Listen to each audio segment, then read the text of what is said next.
Well, it's the second hour, and as always, your Friday is easygoing and it is always impactful and informative. And tomorrow in Port of Spain is going to be a day of prayer. The Men of Purpose President, Pastor Robert Paddy, he joins me, and we get you ready right there by the Ansa Mcal Carpark, obliquely opposite Central Bank. You can't miss it. Massive space in the heart of the city. We gather from 1 p.m. to pray. It is that time, it is important, and it's a day for national restoration. Pastor Paddy, good morning, and let me thank you in advance for this great initiative. Good morning to you, and thank you for this opportunity to share. Who are some of the stakeholders involved? I know you are the president of the Men of Purpose, but I'm sure it's a collaboration with so many different people coming together to make sure tomorrow is a success.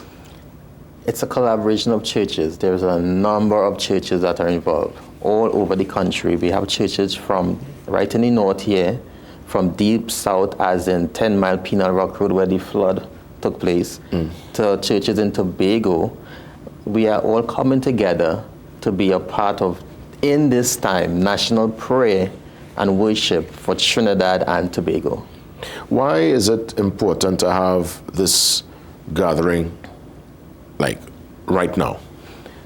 Well, when the year started, I was praying, because I am the president of Men of Purpose, praying about different events and what type of exposure we are going to do. So when we started to put our calendar together, November the 19th is International Men's Day. Yes, it is. So we normally do something around this time for International Men's Day. But this year in particular, I felt it, and we as an organization felt it necessary to include the entire family to come together, to hold hands, so to speak, in the city of Port of Spain to pray for our nation. So it's not just men only. We are coming together to pray for the entire nation, everyone. And in that regard, I would imagine all are invited. All are invited, yes. Tell me some more about the Men of Purpose. How long now it's been together? What's the ethos really of, I know obviously the activation tomorrow is a major one, but outside of that, what is the direction and mandate for the Men of Purpose? Men of Purpose has been in existence since 2012, and we have been doing workshop conferences.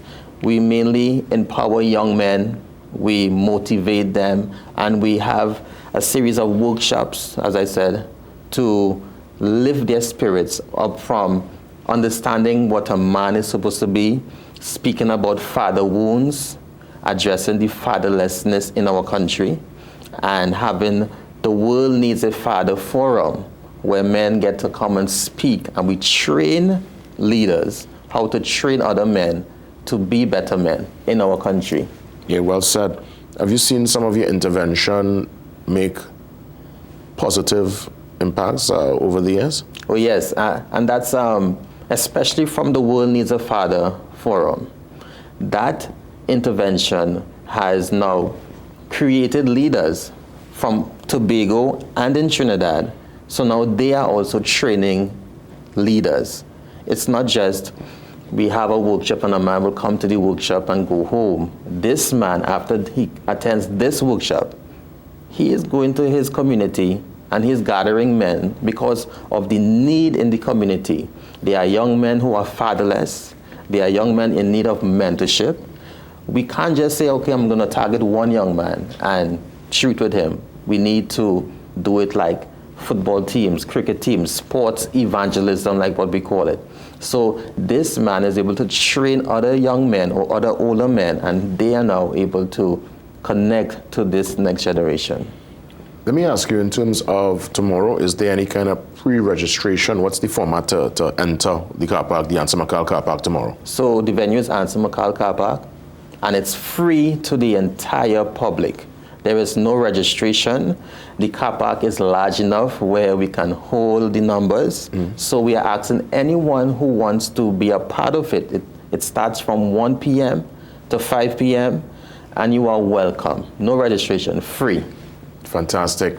So it's going to be prayer, song, the full works? It's going to be prayer, there's going to be song, there's going to be dance, there's going to be more prayer and declaration of the word Jesus. Because one thing I realize, a lot of people, they speak bad about our country. They downplay the positivity that happens in our country. And this day is not a day to bash the government. We are not bashing the leaders. We are not speaking ill about the country. We are speaking the word of God, which is good news, over the nation of Trinidad and Tobago. Well said. Pastor Paddy, who are some of the stakeholders making sure it's possible tomorrow? I must say that we have ministers from churches. Also, we have government ministers that will be a part of this. Senator, the Honorable Donna Cox will be there. We have Minister Foster Cummings would be there. We have representatives from sports and community development. Minister Shampa Kosha couldn't attend, but she is sending representatives. And we also have the National Security Minister, Mr. Fitzgerald Hines. He would be there on that day. So it's a collaboration coming together to pray, because I believe they see the need and they understand that our country also needs spiritual intervention. Pastor Paddy, I want to thank you for coming on. How can folks follow Men of Purpose? Are you all online? Yes, we are on Facebook, we are on Instagram, we are on Twitter, we are on TikTok, and there's a WhatsApp contact if you want, 376-4954. That's 376-4954 to get more information. And we're just looking for Men of Purpose. Yes, Men of Purpose. Well done. Well said. And congrats in advance, Pastor Paddy, touching base tomorrow in the city, heart of the city, a day of prayer and worship. Up next, we come back with your health tip compliments, Omega XL.